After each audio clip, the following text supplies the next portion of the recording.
Welcome to the Grad School Femtoring Podcast, the place for first-gen students of color to prepare for grad school. This is Doctora Yvette Martinez-Fu, and I will be serving as your femtor, providing you with tips and tricks and everything else you need to know to get into and successfully navigate grad school. For over 10 years, I've been helping first-gen students of color get into top grad programs in their field, and I'm really excited to support you on your academic journey too. Before starting today's episode, I have a few quick announcements. The first announcement is that October marks the 3rd year anniversary of the Grad School Femtoring podcast. I started this podcast 3 years ago with the sole purpose of recording on frequently asked questions to help support the students that I was working with at the time. As I continued to record, I realized there was actually a strong need for this information to be publicly available. And since then, I've been able to grow the podcast to over 150 episodes. We're close to 160 at this point. We've had over 50 incredible guests. We have had over 40,000 listens, and we are currently streaming in 97 different countries worldwide. I hope that I can continue supporting first-gen students of color through this podcast. I want to keep improving on it. I want it to keep growing. And because of that, I created a podcast listener survey so that you can give me your honest thoughts and feedback on the show so that I can help to improve it. So check out the listener survey. It's in my show notes for today. And if you finish and get to the end, you're going to get a small gift. So check it out if you have a chance, if you want to make a difference in this podcast. And then the other thing, the other announcement I have for today is related to the book that I've been co-authoring, which is the Grad School Femtoring Guide, all about how to successfully navigate grad school applications. I have been co-authoring this book with my own femtor, Doctora Miroslava Chavez Garcia. She and I recently submitted a full book draft to our editors over at UC Press. This is over 300 pages, over 100,000 words, full of tips, tricks, research, testimonials, templates, you name it. A lot of strong emphasis on demystifying higher education. You'll get to learn about whether grad school is right for you, how to apply, and how to set yourself up for success once you're in. So if you want more updates on the book, if you want to be the first to pre-order it, definitely sign up for my email newsletter. I'll be sending updates as we get closer to the publication date, which won't be for a little while. End of 2023, perhaps sometime in 2024. But as soon as I get more information, y'all will be the first to find out if you're in my newsletter. All right. The last reminder and last announcement is to not forget to submit your podcast reviews. I read podcast reviews on Apple Podcasts all the time. They make a big difference in the availability of the show, helping other people find it. So if you found this show valuable, if you want to share your honest feedback, please do leave a review and contact me after that so that we can be in touch. Recently, I've been connecting with folks leaving me reviews, and it's been so nice to meet my listeners. So don't be shy, leave a review and be in touch. All right, that's it for our announcements this week, and back to the show. Welcome back, everyone, to the Grad School Femtoring podcast. This is your host, Doctora Yvette, and today I have an episode dedicated to all the intersectional and interdisciplinary scholars out there. You know who you are. Our special guest is Xochitl Clare, and she's going to be talking to us all about how she has been carving an intersectional and interdisciplinary path in grad school. Xochitl is an Afro-Latina marine biologist and performing artist with Caribbean and Central American heritage. We will discuss her work in theater and film and how she uses it to communicate climate change issues. Her Ph.D. research provides valuable insights on how ecosystems and the fisheries they support are coping with ocean warming and how this could impact daily livelihoods. Xochitl will also share her work in using the combined power of science and storytelling to empower a new generation of diverse ocean explorers. Welcome to the podcast, Xochitl. Hello, thank you so much for having me. I am so excited. Oh, I'm happy to have you here. I feel like, yes, finally our schedules aligned and we were able to make this work. Yes, finally. I know. So for folks who don't know you, I would love for you to get us started by letting us know a little bit more about who you are, what you do, and maybe a little bit more about your backstory. Yes, so I come from a family of immigrants, like you mentioned. My mom is from Jamaica and her family immigrated to the United States. Likewise, my dad is from Belize in Central America. And so I have a lot of, Caribbean coastal heritage, as well as Central American heritage, like a mixture of peoples. And all I heard about growing up was nature in the way that it was just a part of everyone's lives on both sides of my family. Although I grew up in California, most people think, oh, Californians, they spend so much time in the ocean. That wasn't the case for me. I grew up in Glendale, which is really inland. And it was just kind of growing up in a single parent household where education was the primary thing. And it wasn't until I was much older that I learned how to swim in college. And now I'm happy to say that I spend a lot of time in the oceans. I have that appreciation of coming into being a marine biologist, a person of the sea, like a little bit later in life. But I also carry all of the stories from my family with me into everything that I do, including my art. And that's one of my primary modes of expression. So yeah, I guess that's a bit about me. Wow, I don't think I realized that you learned to swim as an adult because we have that in common. The growing up in the San Fernando Valley, the SoCal part, single parent household, and also learning to swim as an adult. Although I am not as brave as you. Oh, You thank actually go you. in and dive, you like full on marine biologist. So Wow. that's really inspiring. I just want to say that because I think that there are a lot of folks out there who might still be living under these conditions, who might be dreaming of one day, maybe it's just learning to swim, maybe it's taking it a step further like you, and to know that that's a possibility. That's, that it's helpful to hear your voice and your experience with that. Yes. Oh, thank you. And yes, whether it's the ocean or just being in nature, coming into it a bit later in life is a challenge. And so I was so lucky. I don't like that word lucky, but I was fortunate to be surrounded by people who were always cheering me on every step of the way. And I think that was a big part of being able to overcome those fears and also financial hurdles that come with Yes. trying to be in nature. There's so many barriers, and financial tends to be the main one for many people of color in the United States.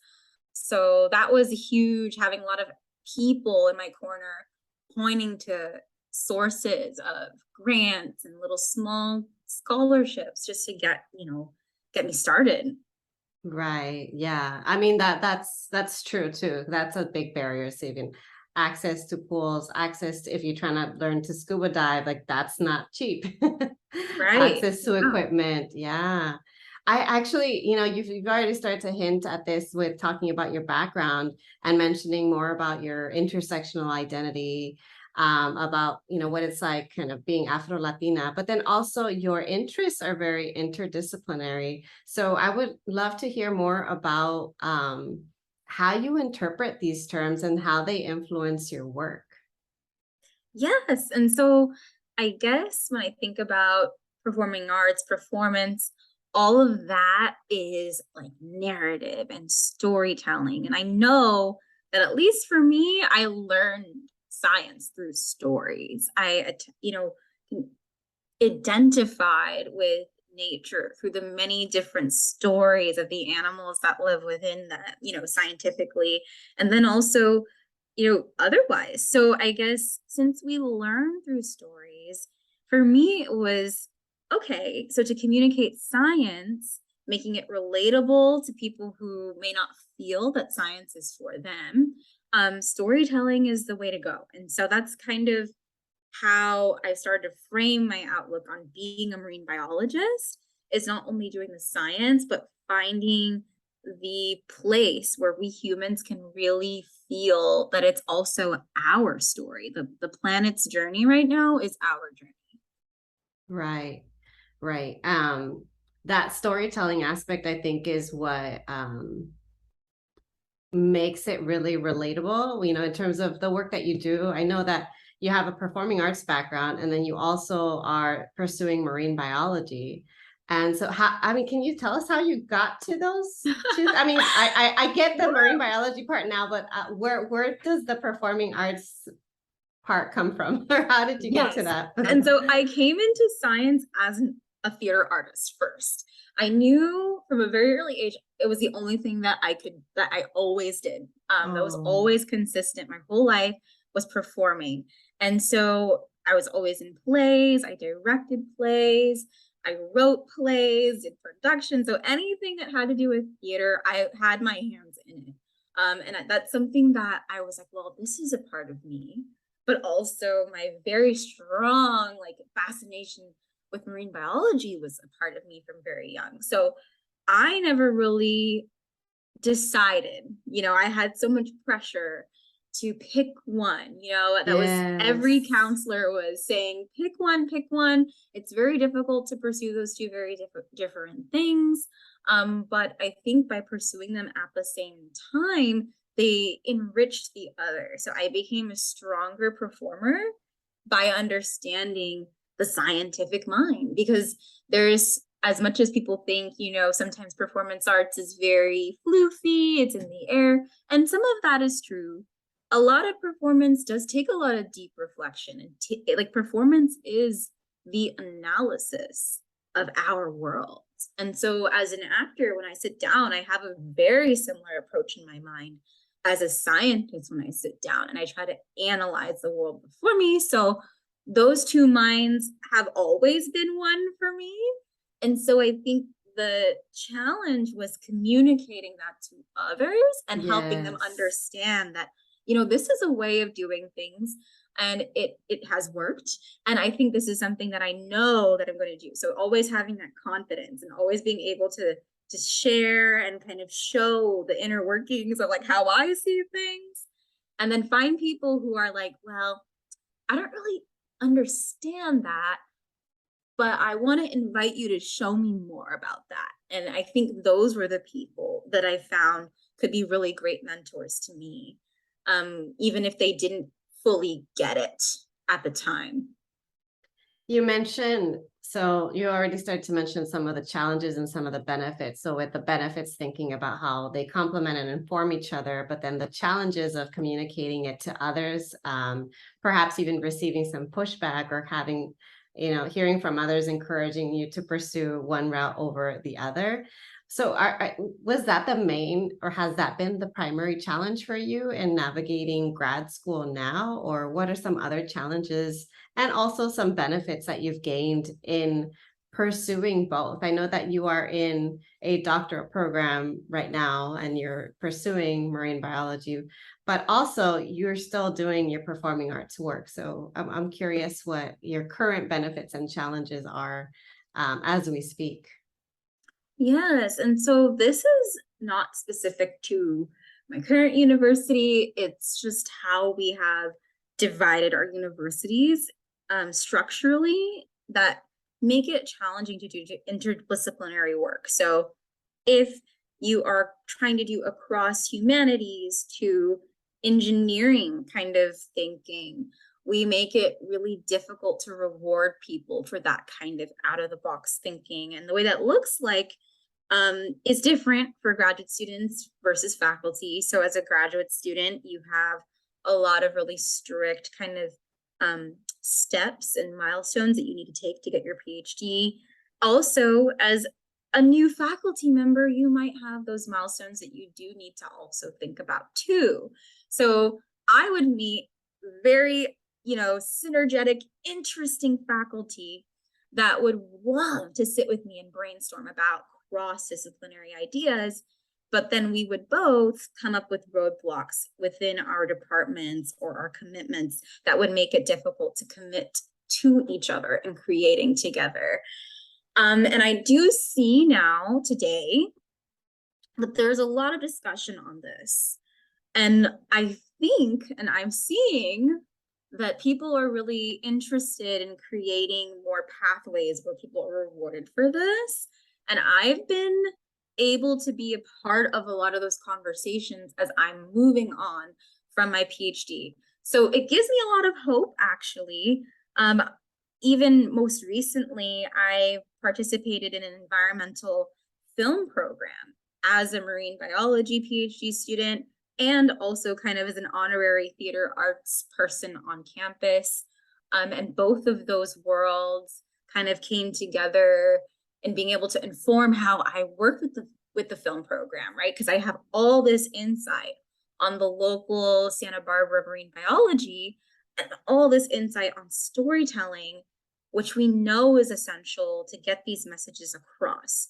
And so through a couple of projects that I've worked on lately, I'm seeing that come together, and that's been so cool.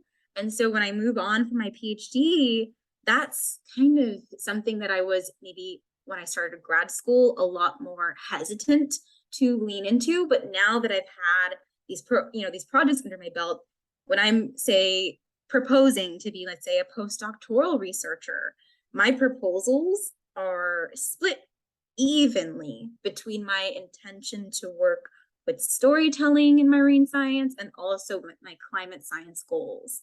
And so now that I've been able to do that, I've had a lot of support.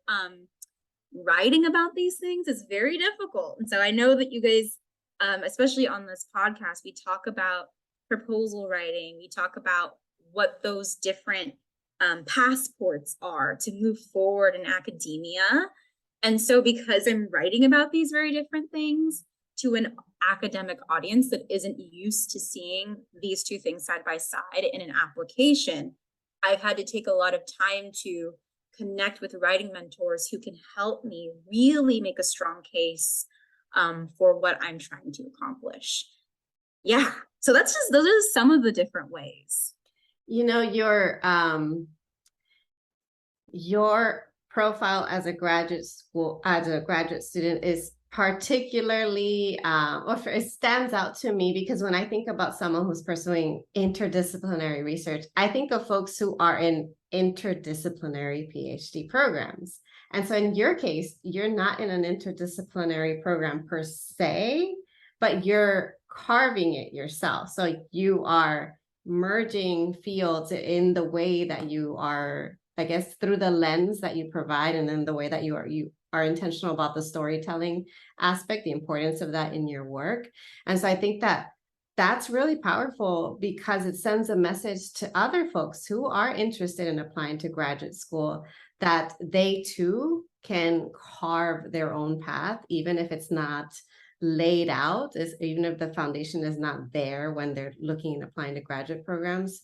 There is a possibility, yes, they might find some barriers, it might be challenging, there might be some pushback, but if you make a strong case, there's definitely that, I guess I would say, it's discipline specific, but there are more options than what you just see at face value when you look at doctor programs. When you were applying to graduate school, I'm curious about that too. Like, how did you approach that? Were you thinking about, I want to work with people who are going to be open to my very kind of different interests, or were you set on marine biology and maybe, you weren't 100% sure about integrating the performing arts side of it or the storytelling side of it? So I'm just curious, what were your thoughts going into the grad school application process? And then after that, hopefully we can talk about the career side of things too, because that's also something that folks take into account. And I actually am working with folks right now who have asked me, do I need to stick to applying to one program when I have these different interests? Um, and I don't usually recommend just sticking to one program. I recommend looking for the folks and the resources that most align with what you want to do. So I'm curious about that, about your grad school kind of decision-making process. And then we can talk a little bit more about what your thoughts are with career planning too. Yes. And so I guess first thinking about applying to grad school, all of the advice that I'm sure you give out on this podcast of interview your PIs when you're at the interview is essential, especially for interdisciplinary work. Sometimes you don't lay your cards out on the table fully. You want to survey to see how has this other person on the other side of the table thought already interdisciplinarily.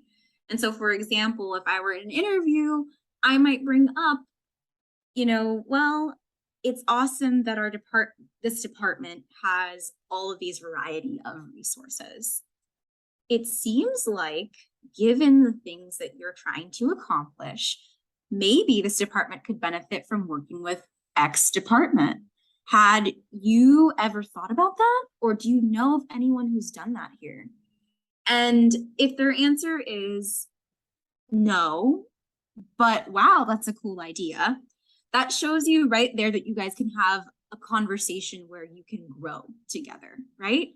However, if you feel like you're inching on an area that's uncomfortable for that person, for whatever reason, it could give you a hint as to what it means to try to collaborate across departments at that particular university. Right. So that's kind of what I did. And as I would get pretty answers that felt like, okay, this person, I can go further. Basically what I was saying is that interviewing the person across the table is important. Always on my hand, I have 5 important things on each finger that I'm thinking about. For me, it was diversity first, yes. Access to resources for the kinds of research that I want to do. And thirdly, it was like collaboration. How open is this group? Is this department? Are the people that I'm talking to talking to folks who have a different perspective? And that's kind of how I navigated a lot of my interviews. Yeah, that makes a lot of sense. And it's really funny because I actually have an upcoming episode that will be released before this one, all about some primary reasons to interview or to reach out and contact prospective professors, in your case, prospective PIs. And that's information that you can only get if you talk to them. You can't make that assumption just basing it off of what you see on a website or what you never really know what direction their future work is going. And so I'm glad that you mentioned that the importance of interviewing them and then knowing what your main priorities are. So in your case, it was, you said diversity, collaboration, and then what was the third one? You said diversity, collaboration, and then resources. So yes. I also, right, because I noticed, especially when I was interviewing, okay, you may have all this interest in collaboration, but if I'm going to do all this, let's be honest, extra work in creating all these bridges between departments, and that's something that kind of goes under the radar in terms of my time as a grad student, and is mostly on me to do and be the ambassador and the liaison of. That means that I will need more resources, if I'm honest, to support me through this journey that's going to be a little bit more taxing than staying within one disciplinary lane. And so when I'm talking about resources, I mean like financial. I talked a bit about like writing coaches. Can I just, if my PI doesn't understand, my advisor doesn't understand what I'm trying to do, can I work with someone who's kind of a third-party writing coach to help me get better at writing about my interdisciplinary goals before I bring it to them? So that was really important to me, that I felt like it was, okay, I wouldn't be siloed in this group. That happens a lot in grad school, especially in STEM, where you have only 5 to 10 potential people in your lab at a time that are in your same career stage. So does that mean that I only have to, in this lab or in this research group or in this program, am I welcome to go essentially talk to other people? Do people feel weird about people who talk to other people? That is something that's kind of like a intuitive check that you can feel like, because for me, I needed to talk to other people, quite frankly, for not only reasons of scholarship and doing interdisciplinary work, but also finding folks who maybe identified with me more ethnically and culturally. Right. I need that kind of support. And so if I'm adding on interdisciplinary work to the complex array of what already is a PhD, I need to feel like I can talk to people outside of this group, this department. Yeah, I am hearing what you're saying, and I'm curious if you are taking a similar approach in your own career planning, because I can imagine it's a lot of work to carve your own. So this is the way that we differ, because I was in an interdisciplinary PhD program. I was in theater and performance studies, and so that was embedded in the program. Like we were required to take courses outside of our department. It was part of kind of the structure. And in your case, you are the one that's going out and advocating for yourself and making the connections and doing the collaborations. So that's, like you said, added work. And so I'm curious kind of how this experience thus far, and I know you're getting closer to finishing up your doctorate program. You're on the other side.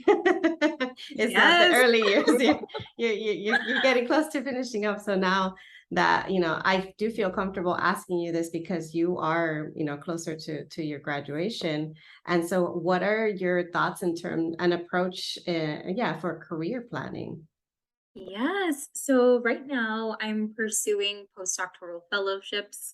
And when I'm out there kind of looking to future collaborators, I'm trying to stand on 2 legs and be really confident in what I've already accomplished, but also understanding that there's some more growth that I definitely want to have.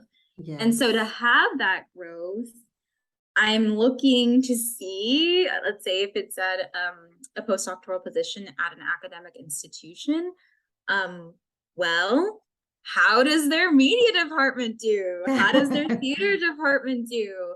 And what I feel at home, kind of just tapping on their doors. And also a little bit of kind of testing the waters. I feel like at this stage, when you move into like a postdoctoral position, the idea is that you're supposed to cross-pollinate for some of these positions where I'm being, gloriously infected by your ways of thinking, and I'm kind of also pollinating you with some new ways of thinking, and that's a wonderful relationship. So I'm trying, being in the moment even more so than whenever I was interviewing for graduate school, and kind of really allowing a conversation of growth to happen in these interviews is what I've been really thinking about, and seeing if, well, respectfully, I really think that you guys could do this better in terms of storytelling and communicating. And it's something that I'm really good at. And I would love to bring that to your group. Is that something that you'd be excited about? Could I mentor your students in that? And usually the response has been very positive. And likewise, okay, there's a lot of things that are going on in the climate biology space that I could stand to learn a little bit more about. And I think by being as a part of this collaboration for a couple of years as a postdoctoral researcher, we could make that happen. So I'm becoming a little bit of an entrepreneur, and that's been really fun, especially because being a performer slash scientist isn't really a space that exists strongly professionally. So aside from, really showing that I have a professional background, and that is treating myself that way. I think it's funny because in acting class, they would always tell us, at a certain point, you're going to need to call yourself an actor. And why not do that today?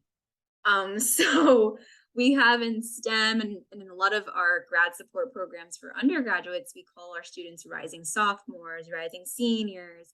And so I've had to just lean into it. You know, I am a scientific communicator, filmmaker, media maker, and I'm a climate scientist. And this is what I can give you professionally.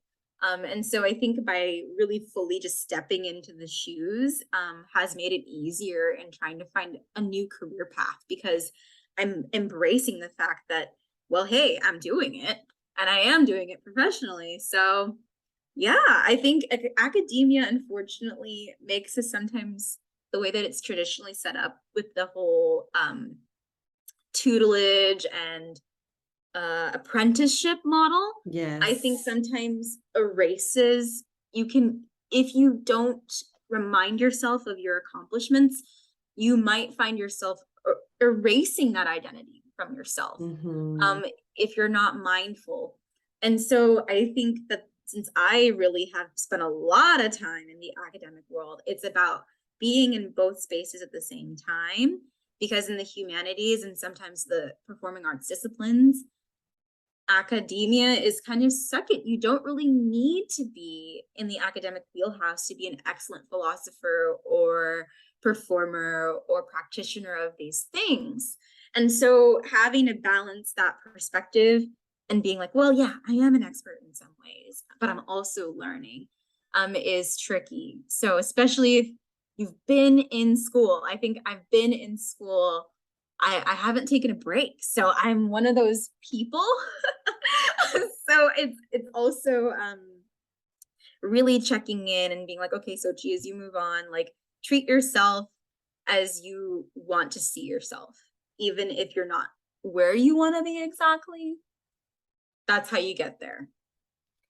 I'm actually glad that you mentioned the entrepreneurship part, because I do think there are some parallels in you saying that you're carving your own path, and in my case, entrepreneurship, pursuing that and having to figure things out as you go. And a big thing with entrepreneurship is figuring out your mission, your vision, your values, and being very clear and intentional about what you're going to do and why. And I think that's in many ways what you're doing is you are not allowing the institution and the disciplinary boundaries to limit and to constrain and to silo you if you know that maybe your vision, your values, your ideas of what you want to do out in the world may kind of go outside of these boundaries. And so I'm glad that you mentioned that, because I do think that that's helpful, to rethink how you approach and how you design your own grad school and career path. I know we're getting close to wrapping up, so I have just two more questions for you. The second to last question is words of advice. So do you have any closing words or words of advice for first gen students of color who are interdisciplinary, who are interested in doing things in a different way? Or maybe they too are kind of struggling with kind of fitting into one mold. Maybe it's because of their interest. Maybe it's also they too have an intersectional identity. What kind of advice would you give them as they approach grad school and their careers? Yes, I have 2 points. One is remind yourself every day that living in all the different worlds of your interest interdisciplinarily is actually a wonderful gift. It's so exciting that you're trying something new, and celebrate yourself a lot. Dive into the reasons why you love those things a lot and remind yourself of that, because graduate school is a process. It's not necessarily who you are, and you're bringing yourself to that process, but it's not defining of who you are or who you become. Kind of like a driver's license, you wouldn't be able to be an F1 racer if you didn't have your driver's license. So a PhD is very similar. It's kind of just like a passport to go to the next thing, and to try to get as much as you can out of that experience is the main goal, right? I would say also think to the future. The things that you're thinking about, if they're not necessarily already in front of you, very well be in the future a standard and normative thing. So when I was, up against my high school counselor trying to argue for taking theater classes and science classes at the same time, now I'm seeing so many interdisciplinary programs that mesh science, communication, and the other interests that I have. And so know that the future will likely be very different and that you're preparing yourself for that, to be an expert. When the time comes, you will be able to whip out all your fancy cards that you've been working on for a really long time, and you'll be wowing everyone. And so that's kind of a plus about thinking ahead. They say that a PhD is the topic that you pick your first year, by the time you're done, will be old. Yeah. It'll be 5 to 6 years old, or even more than that. So that's a plus side for interdisciplinary folks, because you're creating something new. So hold on to that, because by the time you're done, it'll be like, wow, everyone's going to want to know about it. Like, oh, that's very cool. Time will catch up. And so keep pushing. Thank you so much for sharing that. I can definitely agree with all of that. For folks who resonated with what you shared and who would like to stay in touch or connect in some way, shape, or form, how can they reach you? They can reach me via my Instagram. That's the handle Xochitl Clare, Xochitl Clare, Clare. I'm usually very, very, very, very responsive. But if you want to shoot me an email as well, just message your email as a DM, and we'll definitely touch base. I'm super excited to hear from you, and I love brainstorming, even if you're not interested in theater and marine biology. And there's some other mashup of things that you're trying to try, even if you're not interested in marine biology and theater, and if there's some other mashup of things that you're trying to try, I'd be happy to brainstorm together and talk more. Great. Well, thank you so much, Xochitl, for coming on the show, for sharing your experiences, your knowledge, your wisdom with us today. It was really great hearing from you today. Yes, thank you so much.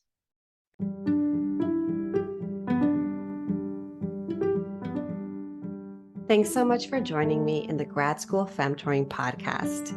If you liked what you heard, here are 3 ways you can support the show. The first is to make sure you're subscribed and leave a review of the podcast.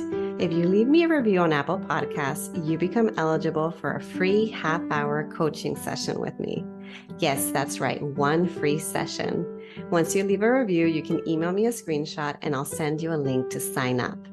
The second way to show your love is to get yourself a copy of my free 15-page grad school femtoring kit, which includes resources on research, organization, grad school, and career prep. Go to gradschoolfemtoring.com/kit to get it today. The third and last way to support my show is to follow me on social media. I am on Instagram, LinkedIn, Facebook, Twitter, and occasionally TikTok with the handle @gradschoolfemtoring. Thanks again, and until next time.